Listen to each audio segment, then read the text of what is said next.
Shalom bien-aimés, j'espère que vous allez bien par la grâce du Seigneur Jésus-Christ. Du coup, donc, je viens de nouveau vers vous avec ce sujet. Sommes-nous dans la crise finale?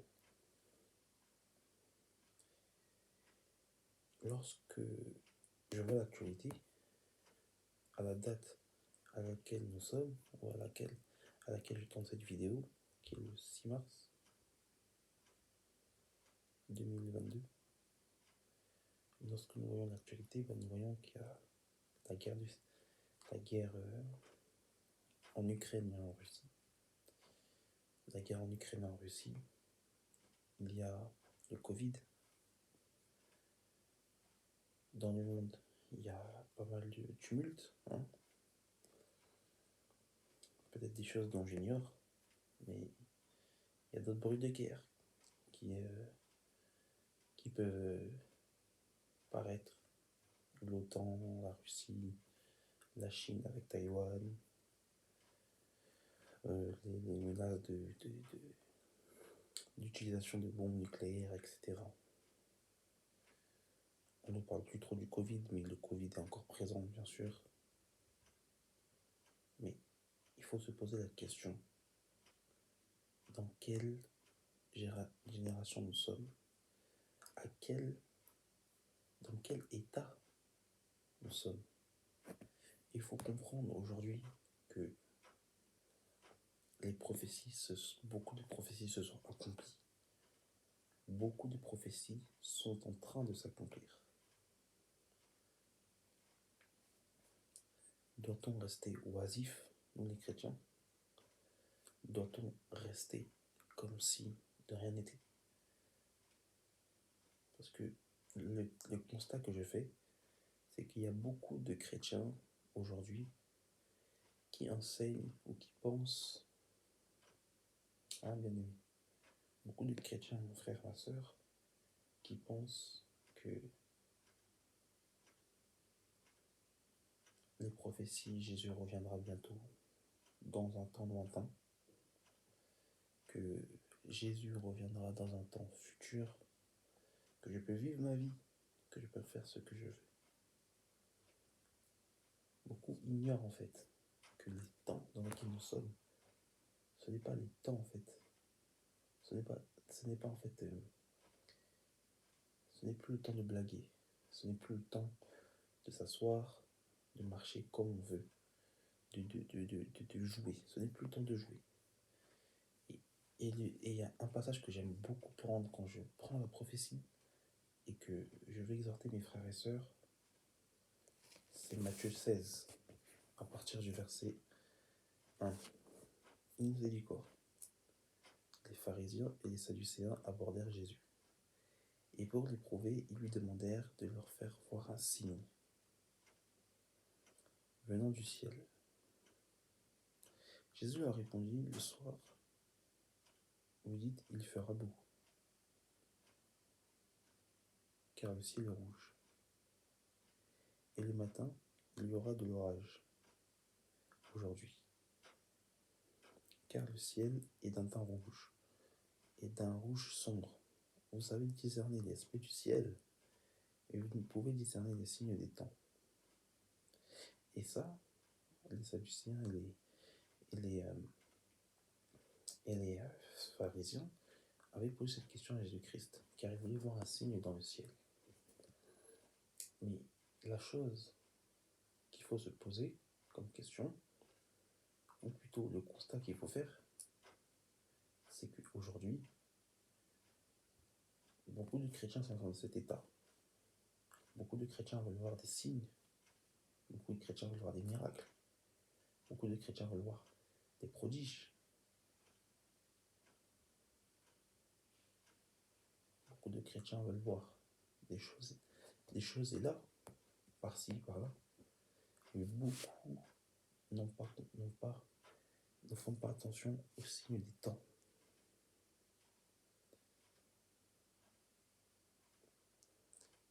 Et le Seigneur dira, une génération méchante et adultère demande un miracle, il ne sera donné autre miracle que celui de Jonas.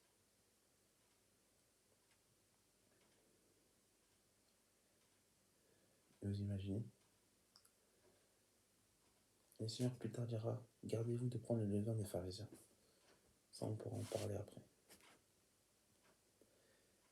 Vous pouvez discerner le signe des temps. Beaucoup de chrétiens n'ont pas discerné le signe des temps. Aujourd'hui, nous sommes dans une génération où on vit selon le monde.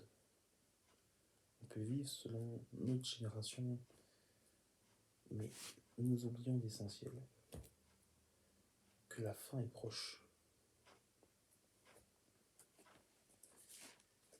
Et c'est ce que Paul dira dans Romains.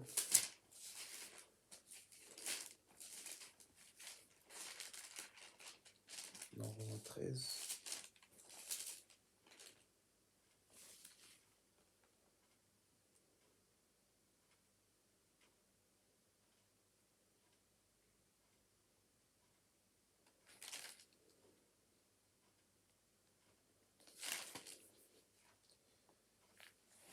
Paul dira dans Romains 13, cela peu importe d'autant plus que vous ne savez quel temps nous sommes.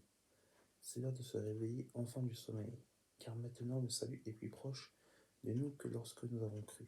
La nuit est avancée et le jour approche. Dépouillons-nous des œuvres des ténèbres et revêtons-nous des armes de la lumière. Paul de son temps disait que le salut est bien plus proche. Paul disait dans son temps que le salut est bien plus proche que l'on croit.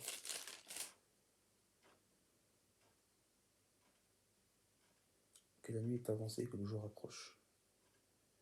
Alors lorsqu'on parle du jour, nous parlons en fait du retour du Christ. Il faut comprendre que le monde est en train de changer. Le monde est en train de se transformer. Le monde est en train de se transformer, mes frères et sœurs. Et c'est pas en vain que je dis ceci, c'est pas pour alarmer, c'est pas pour faire peur, mais le monde change. On voit comment, avant 2019, le monde était. Bien qu'il y avait déjà des signes de la fin. Mais on voit aujourd'hui comment le monde agit. On voit en fait comment l'iniquité s'accroît dans le monde. Et regardez en fait ce que Pierre dira.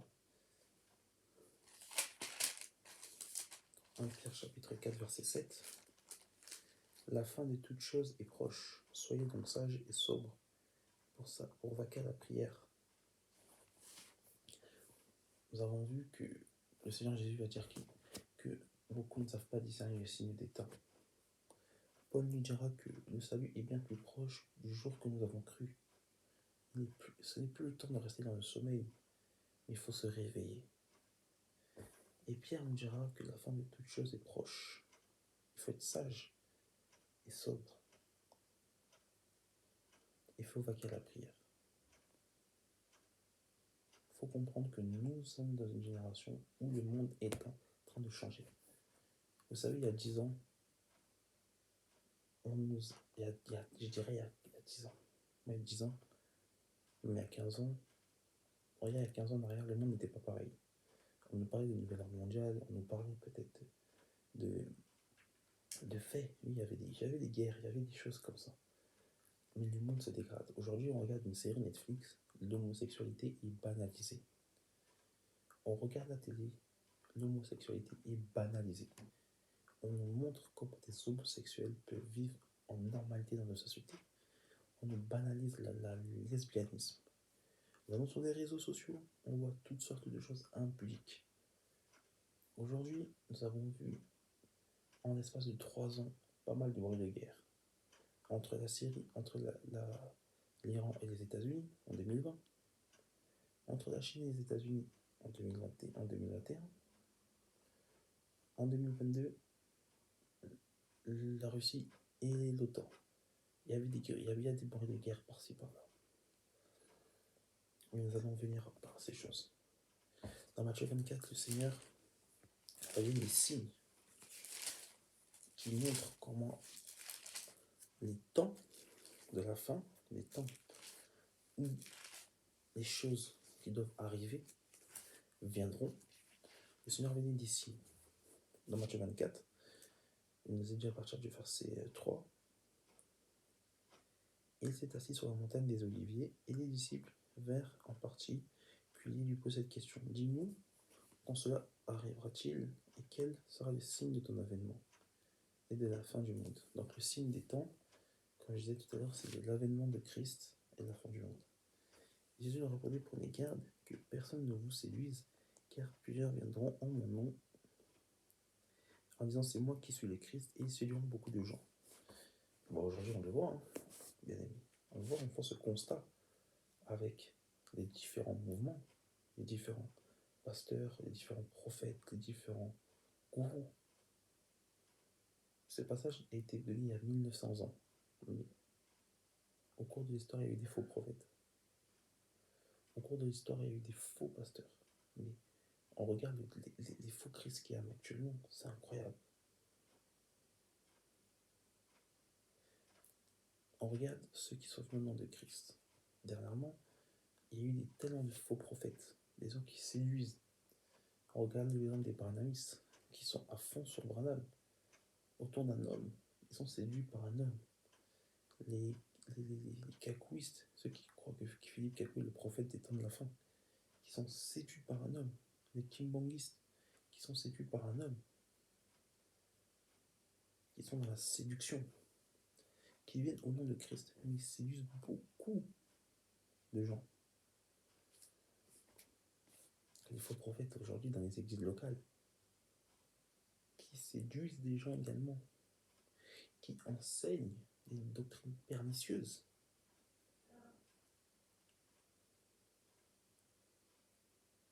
Il y a des faux prophètes, frères et sœurs.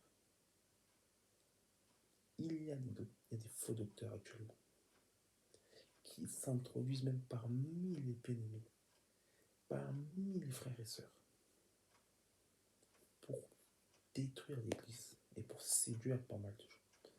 Le Seigneur dira au verset 4, verset 6, vous entendrez parler de guerre et des bruits de guerre. Gardez-vous d'être troublés, car il faut que ces choses arrivent. Mais ça ne sera pas encore la fin. Nous avons vu les guerres qu'il y a eu. 14-18, Première Guerre mondiale, je crois 56 millions de morts, si je ne me trompe pas. Deuxième Guerre mondiale, 39-45, plus de 60 millions de morts, je ne sais même plus combien. En tout cas, il y a eu 6 millions de juifs assassinés. Il y a eu quoi d'autre? Guerre du Vietnam, guerre d'Algérie, guerre d'Indochine, guerre de Koweït, la guerre du Golfe en 1991. Il y a eu la guerre d'Irak en 2003, l'invasion de l'Irak en 2003, puis les guerres qui s'en est suivies. Il y a eu des guerres. Nous avons entendu parler de bruits de guerre, mais la Bible dit que ce ne sera pas encore la fin. Nous sommes dans la fin des temps, dans le processus de la fin des temps, selon Hébreux chapitre 1. Hébreux 1, à partir du verset 2, on dit que dans la fin, dans les temps de la fin, le Seigneur nous parlera par le Fils. Donc, le temps de la fin a commencé avec la venue du Seigneur. Cependant, il faut comprendre une chose. Que la fin de toute chose, le terminus, tout ça, ce n'est pas la fin. Il faut comprendre que tout ça, ce n'est pas la fin. La fin, frères et sœurs, viendra à un temps précis. À un moment précis, plutôt. Il dit, gardez-vous d'être troublés, car il faut que cela arrive. Lorsqu'on voit des guerres, il ne faut pas qu'on soit troublé. Parce que le Seigneur avait prédit. Il a dit qu'il faut que ces choses se passent. Mais il dit, une nation s'élèvera contre une nation. Russe contre Ukraine. Même si c'est des nations qui ont les mêmes origines, des nations slaves. C'est deux nations différentes.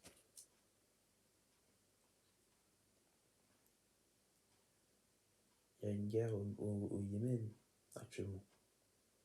Nation contre nation. Des nations contre des nations. Un royaume contre un royaume. Il y aura en divers lieux des famines et des tremblements de terre. Récemment, il y a eu un tremblement de terre, si je ne me trompe pas, dans un certain pays. J'ai oublié le nom, mais il y a eu un grand tremblement de terre. Il y a quelques mois, il y avait eu un tremblement de terre en Guadeloupe, par exemple. Un autre en Haïti. Il y a plusieurs mois, il y a plusieurs mois, en juin, juillet, il y a eu un tremblement de terre en Haïti. Il y a 8, 9 mois.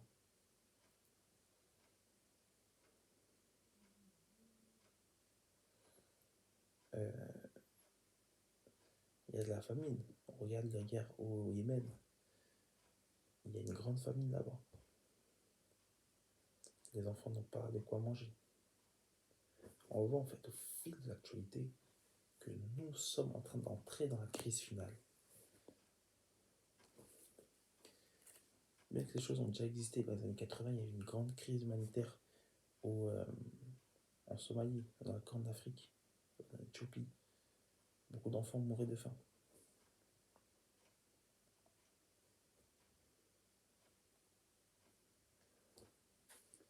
Et genre, tout cela ne sera que le commencement des douleurs. Oui, le commencement des douleurs a déjà commencé depuis un temps. Depuis le siècle présent, il faut comprendre que, selon les spécialistes des historiens, les deux guerres mondiales ont fait plus de victimes que toutes les guerres depuis le commencement de l'humanité. C'est incroyable. Alors on vous relivrera au tourment et l'on vous fera mourir. Et vous serez haïs à cause des nations, à cause de mon nom. Il faut comprendre que même en France, selon les statistiques, la chrétienphobie, en tout cas la, la, la haine du chrétien, la persécution des chrétiens, et la religion où il y a le plus de persécution est la religion chrétienne. La chrétienophobie est très très élevée juste en France. Dans une multitude de pays, les chrétiens, notamment dans les pays musulmans et les pays à régime dictatorial, à régime autoritaire, et bien dans la plupart de ces pays-là, les chrétiens ne peuvent pas exercer leur religion de manière libre. Alors moi je dis aux bien-aimés qui sont en France, quelle grâce que Dieu vous a fait d'être dans ce pays-là et pouvoir lire votre Bible et prier Dieu en toute liberté. Et ça, Dieu nous le demandera lors du jugement, lors de son jugement. Donc, il y avait des frères qui se sont battus pour la Bible. J'ai vu une vidéo une fois de Chinois que lorsqu'on a ouvert la Bible, ils se sont empressés de la prendre et de la lire. Et ils ne se sont pas posé la question, est-ce que c'est une version particulière? C'est Starby, Osterwald, Chouraki, Martin? Non, ils ont pris la Bible, ils l'ont lue. Donc c'est des histoires de version aussi, il faut délaisser ces choses. Que le Seigneur nous enseigne vraiment ce qui est primordial pour son royaume. Parce que les choses là, ça c'est des choses qui ne sauvent pas. Moi-même, là, j'utilise une version seconde. Si je ne lis pas seconde, je ne serai pas sauvé. Donc que les gens restent à leur place dans ces choses-là, soyons vraiment assis, qu'on ne fasse pas une fixette sur une version, par exemple la Bible ou autre, mais soyons fixés sur Christ. Et que sa parole nous enseignera. C'est ça, les produisons du fruit digne de la repentance, comme nous dit dans Matthieu 3, verset 18. Et donc, on voit que la persécution en Christ est très élevée dans tous les pays du monde. En Corée, en Chine, en Arabie Saoudite, etc. Et beaucoup de chrétiens se sont tués. En 2014, beaucoup de chrétiens ont été tués par l'État islamique. Et la Bible dit, alors plusieurs succomberont et ils se trahiront. Et se haïront les uns et les autres.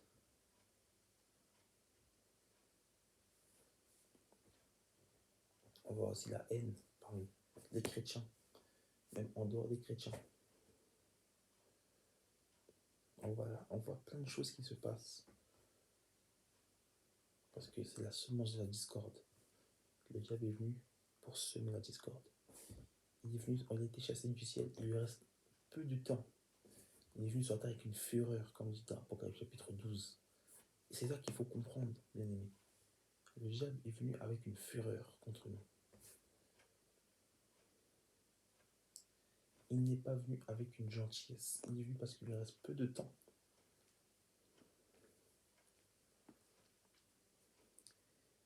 Plusieurs faux prophètes s'élèveront et ils séduiront beaucoup de gens. Beaucoup de faux prophètes viendront et séduiront beaucoup de gens. Kakou Philippe, William Branham,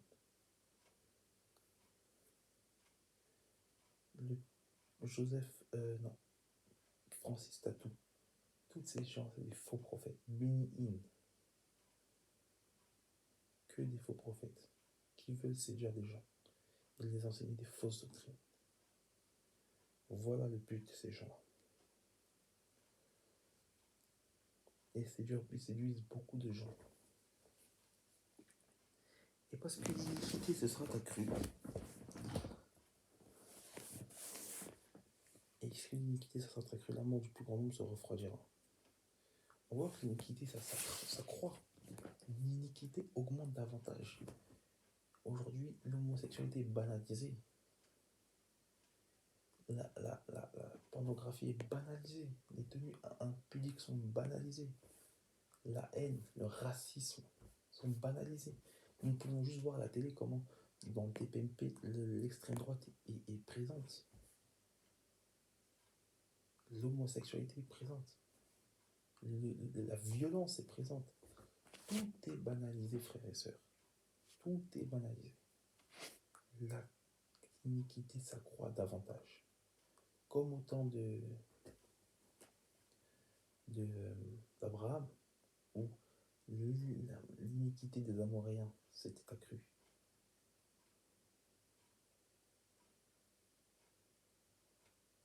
Selon Genèse 15, verset 16, où Dieu disait qu'à la 4e génération, lorsque l'iniquité des Amoréens se sera accrue, on ira à son comble, ils pourront retourner en fait sur la terre des Canaan. Voilà.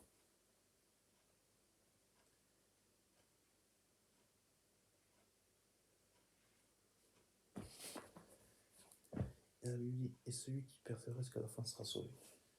Oui, bien aimé. Comme disait Paul déjà que dans Philippiens, et même dans 1 Timothée, chapitre 5 ou 4, que, de Timothée chapitre 4, que c'est une course. La vie en Christ est une course. La vie en Christ est une course. La vie en Christ est une course. Il faut persévérer jusqu'à la fin. Et la persévérance, c'est dans la prière. Selon Romains 12. Il faut persévérer dans la prière.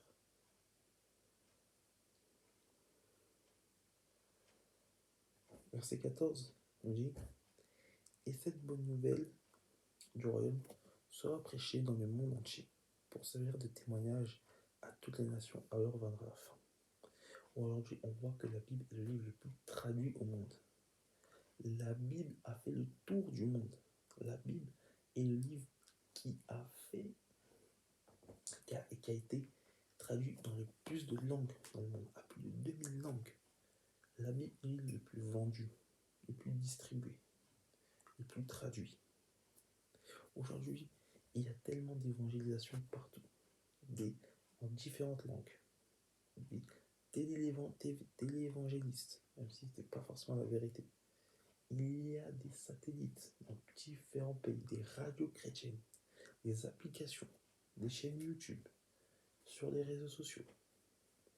Et moi, à mon échelle, je me rappelle que quand j'avais Twitter à l'époque, j'avais plus de 1000 personnes par exemple. Je vois des gens comme Cospienne qui ont des centaines de milliers de personnes sur les réseaux sociaux seulement. Mais on ne peut pas dire que personne aujourd'hui n'a pas entendu parler de Jésus. Même, il y avait un sondage qui disait que 90% de la population mondiale a entendu parler de Christ. 90%. 90%. Même si les témoins de Jéhovah l'organisation des témoins de Jéhovah est une fausse religion, qu'ils véhiculent des fausses doctrines.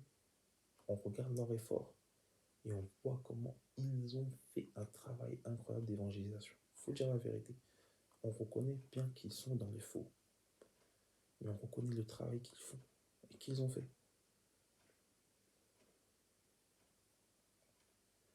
Même les campagnes d'évangélisation dans les pays, des fois ils remplissent des stades. C'est fou.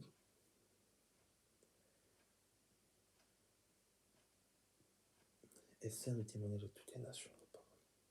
L'évangile, la bonne nouvelle, sert le témoignage à toutes les nations. Et voilà pourquoi c'est la fin. Et on ne va pas lire tout Matthieu 24, mais là c'est plus par rapport aux signes. Après, c'est plus dans l'ordre de la chronologie, nous en parlerons un jour. Mais c'est vraiment la crise finale. Sommes-nous dans la crise finale?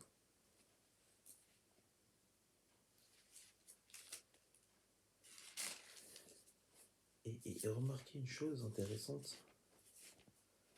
Paul va nous décrire en fait l'attitude en fait des chrétiens dans les derniers jours.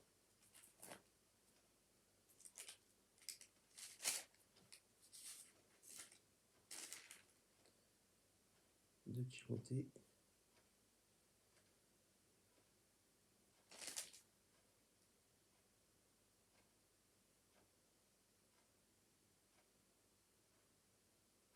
Chapitre 3. Sache que dans les derniers jours, il y aura des temps difficiles, car les hommes sont égoïstes, amis de l'argent, fanfarons, hautains, blasphémateurs, rebelles à leurs parents, ingrats, irreligieux, insensibles, déloyaux, calomniateurs, intempérants, cruels, ennemis des gens de bien, traîtres, emportés, enflés de l'orgueil, aimant le plaisir plus que Dieu, ayant de l'apparence de la piété, mais reniant ce qui en fait la force. Il en est de ces hommes-là. Il y en est parmi eux qui s'introduiront dans les maisons et qui captiveront des faibles femmes chargées de péché, agitées par les passions de tout espace. Apprenant et ne pouvant jamais arriver à la connaissance de la vérité. Voilà. Aujourd'hui, on voit ce constat. Quand Paul a fait cette énumération, je pense de son vivant qu'il existait en fait des gens qui avaient ce genre de comportement. Mais aujourd'hui, en fait, Paul dit bien dans les derniers jours, il y aura des temps difficiles. Et il explique la catégorie d'hommes. Et on voit comment les hommes aujourd'hui sont égoïstes. On voit comment les gens sont cupides, qu'ils aiment l'argent. On voit comment les gens sont orgueilleux, ils sont hautains, ils sont blasphémateurs. On regarde Benjamin Ledig, récemment, dans l'église, comment il a dansé de manière obscène et de manière subjective. On voit en fait, avec l'actualité, que le monde est dans une ébullition. Et on voit que les hommes sont rebelles à leurs parents. On voit dans des émissions. Super Nanny, avec la défunte dame, Pascal le grand frère, tellement vrai. Tellement de même dans la société, on voit des gens se rebeller vis-à-vis de leurs parents, rejeter l'autorité parentale. Beaucoup sont insensibles à ce qui se passe dans le monde, à la douleur de leur prochain. Beaucoup sont dans la calomnie, dans la tempérance, beaucoup sont cruels. Beaucoup sont irreligieux également, beaucoup rejettent la religion, etc., etc.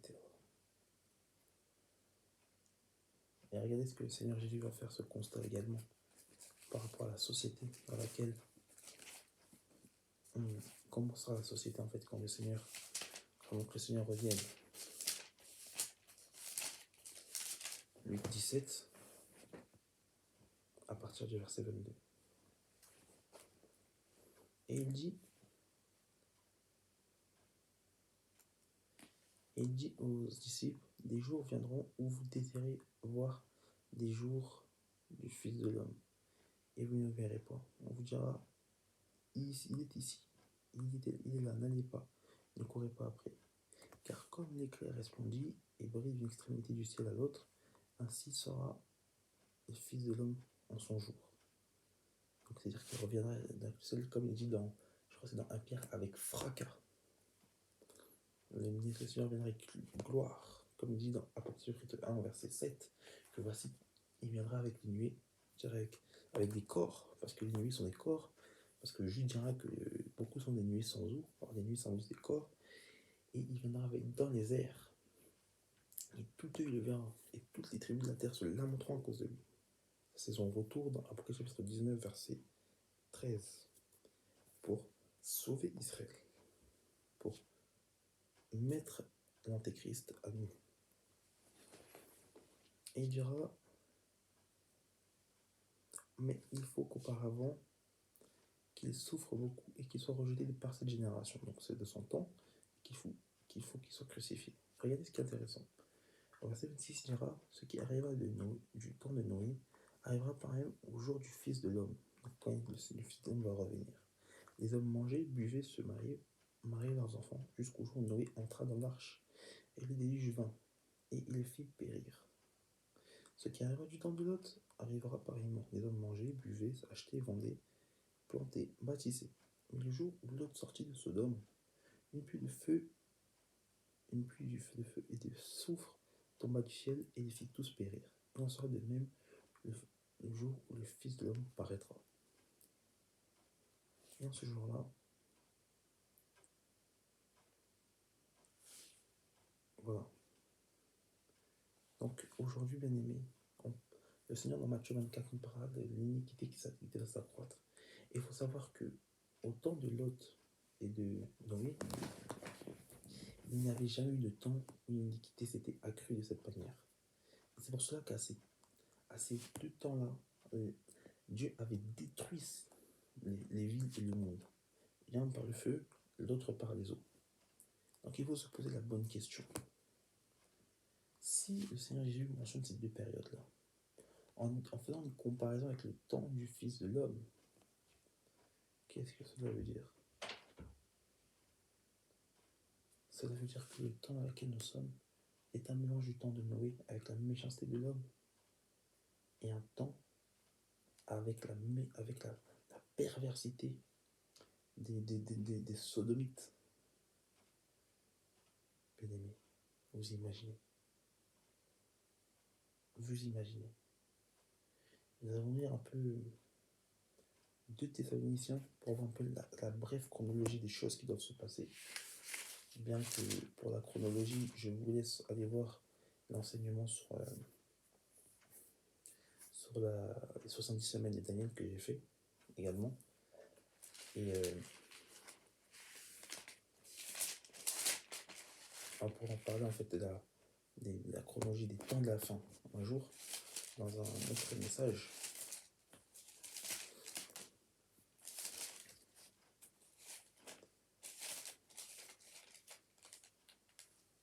De Thessaloniciens chapitre 2, à partir du verset 2. Pour ce qui concerne l'avènement de notre Seigneur Jésus-Christ et de notre réunion avec lui, nous vous prions, frères, de ne pas vous laisser facilement ébranler dans votre bon sens et de ne pas vous laisser troubler, soit par quelque inspiration, soit par une parole ou par une lettre qui semblerait venir de nous, comme si le jour du Seigneur était déjà là.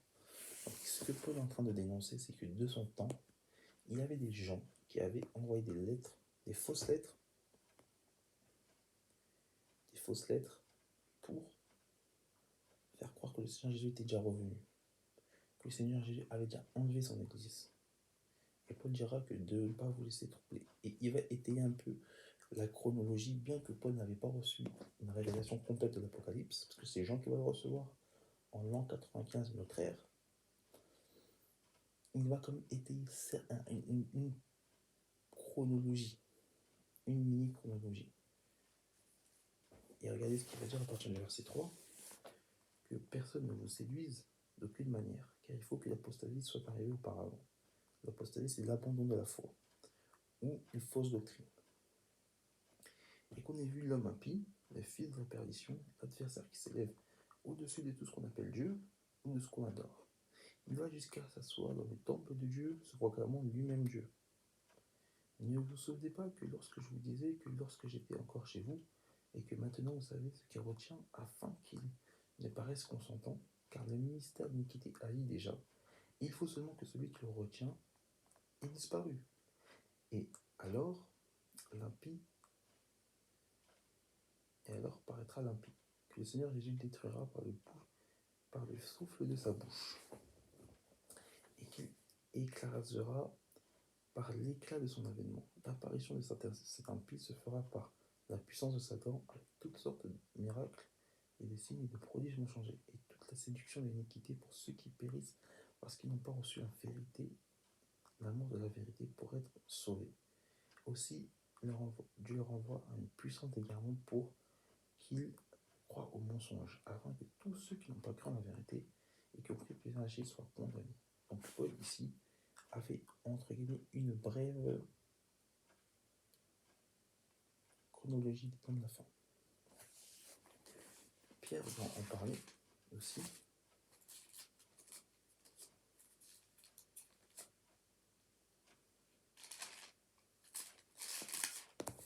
Pierre, dans 1 Pierre chapitre 3.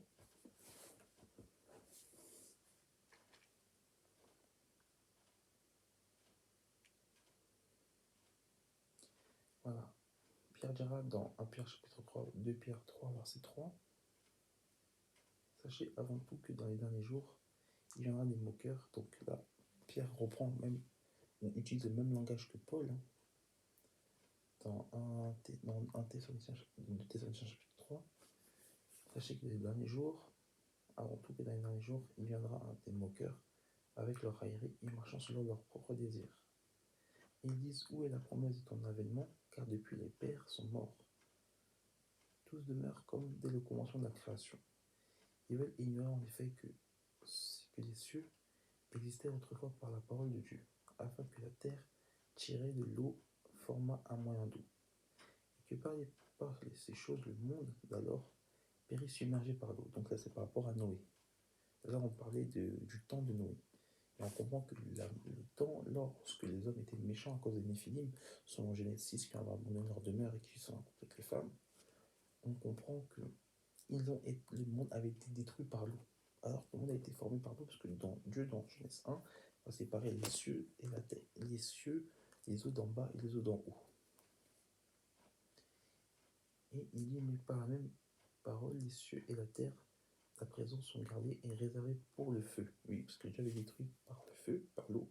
Mais Dieu a fait cette promesse à Noé que dans Genèse 9, si je ne me trompe pas, il mettra un signe qui est l'arc-en-ciel, un signe de l'alliance, pour laquelle il ne détruira plus le monde par les yeux, par les eaux. Et pour le jour du jugement et la ruine des hommes impies. Il est une chose, bien aimée, que vous savez pas ignorer, c'est que devant le Seigneur, un jour est comme 1000 ans, et 1000 ans sont comme un jour. C'est pour ça que, bien aimé, la Terre aujourd'hui a 6000 ans, et nous allons bientôt rentrer dans le 7e jour, qui est les 7000 ans de la création. Et il faut comprendre que aujourd'hui, le Seigneur Jésus est venu il y a 2000 ans. Et c'est comme 2 jours pour le Seigneur. Donc, à plus forte raison que le Seigneur va bientôt revenir. Parce que et le Seigneur vient. Et la Bible dit que la prophétie ne tarde pas. Mais si elle tarde, elle s'accomplira quand même. C'est ce que le Seigneur dira dans Habakkuk. Et justement, regardez ce que notre frère Pierre va dire, le Seigneur ne tardera pas dans l'accomplissement de la promesse. Comme quelques-uns croient, mais usent de patience envers vous, ne voulant pas qu'aucun ne périsse, mais voulant que tous arrivent à la repentance. Le jour du Seigneur viendra comme un voleur. Dans ce jour-là, les cieux passeront avec fracas, et les hommes embrasés se dissoudront, et la terre, avec les œuvres qu'elle renferme, sera consumée.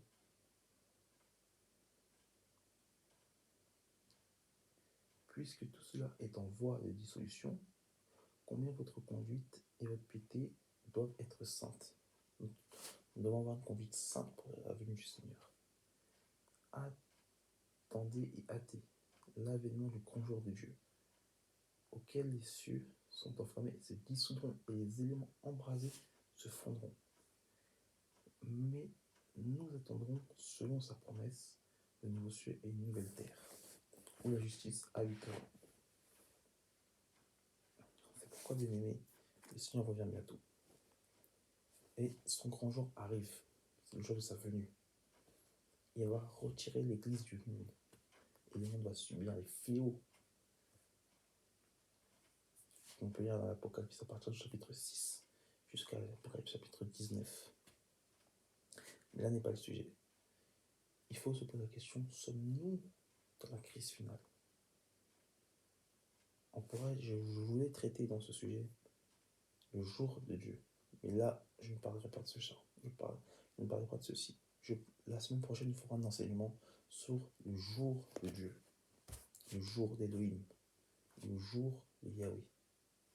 Qu'est-ce que le jour du Seigneur? Et pour terminer, donc on a vu quand même un peu quelques points chronologiques par rapport au temps de la fin, bien que c'est un peu fouillis, mais il faut comprendre que la prophétie est un puzzle et que la prophétie est quelque chose de linéaire et qui s'emboîte au fil des événements. Il faut comprendre que par exemple la guerre actuellement, vous pouvez vérifier l'actualité prophétique, l'enseignement que le frère Samuel et moi on a pu faire. Vous pouvez également aller sur sa chaîne qui est Samuel Siloué ou la Ménorah. Vous pourrez vérifier l'enseignement également sur Gog et Magog qu'il a pu approfondir avec des cartes, etc. Et on voit en fait que l'actualité actuellement prophétique nous démontre que nous sommes dans l'attente de la fin, que la crise finale est proche. Et que, par exemple, lorsqu'on voit que la Russie, ça nous fait référence à la naissance ou aux prémices de la guerre de Gog. Parce que Gog et Magog font référence à un prince et à la Russie. La Bible nous parle de la parole de l'Éternel fut adressée en ces mots, dans Ézéchiel 38, Fils de l'homme, tourne ta face vers Gog au pays de Magog, vers les princes de Roche et de Méchec et de Tubal, et prophétise ainsi contre lui. Tu agiras par l'Éternel, voici je veux contre toi, Gog, prince de Roche, de Méchec et de Tubal. Je t'entraînerai, je te mettrai une boucle à tes machins, et je ferai sortir de toi toute ton armée, chevaux et cavaliers, tout vêtus magnifiquement, troupes nombreuses, portant le grand bouclier et le petit bouclier. Et verset 6, il dira Gomer et ses troupes et la maison de Togarma à l'extrémité du septentrion. Donc on parle bien d'un pays qui est à l'extrémité du septentrion d'Israël, qui est la Russie, avec une multitude de nations avec lui. Maintenant, concrètement, c'est un fait que je vais établir également. Maintenant, concrètement, qu'est-ce que nous devons faire? Notre frère Paul nous a dit dans Romains 13 qu'il faut se réveiller. Dans Ésaïe 55,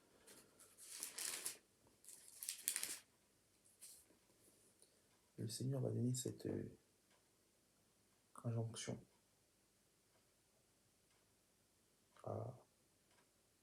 aux Israélites. Cherchez l'Éternel pendant qu'il se trouve, invoquez-le tandis qu'il est prêt. Bien-aimés, nous sommes actuellement dans une période où l'Éternel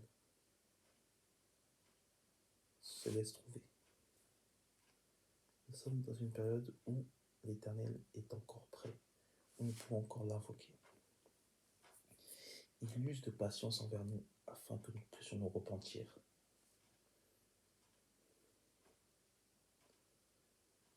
Dans Apocalypse chapitre 3, verset 20, le Seigneur nous dit Voici, je me tiens à la porte et je frappe. Si quelqu'un entend ma voix et ouvre la porte, j'entrerai chez lui et je souperai lui et avec moi. Avec lui et lui avec moi. Aujourd'hui, bien-aimé, le Seigneur est à la porte de ton cœur. Le Seigneur attend avec impatience que tu lui ouvres la porte, afin que lui vienne souper avec toi et que toi tu soupes avec lui. Bien-aimé, ce n'est pas le temps de laisser le Seigneur. La prophétie s'accomplit. Bien-aimé, la prophétie s'accomplit. Le Seigneur revient bientôt. Ne nous laissons pas ébranler par les bruits de guerre, car ces choses doivent s'accomplir. Mais prenons conscience d'une chose, c'est que la crise finale a bien commencé et que nous devons savoir dans quel camp nous devons être. Sommes-nous pour le Seigneur ou sommes-nous contre le Seigneur? Il est encore temps, bien-aimé. La porte de l'arche est encore ouverte. L'arche était ouverte pendant 6 jours, pendant 8 jours, 7 jours, pardon. Et le 8e jour, Dieu a fermé la porte. Soyons conscients de ces choses. La grâce est encore là. Prenons garde. Et que le Seigneur nous fasse grâce de pouvoir rentrer dans l'arche. Et que nous puissions entendre son appel et être enlevés avant que les choses terribles arrivent. Que le Seigneur Jésus-Christ soit béni. Shalom, frères et sœurs. Que le Seigneur Jésus-Christ vous bénisse et que dans la prochaine vidéo, nous traiterons du jour de l'Éternel. Soyez bénis. Shalom.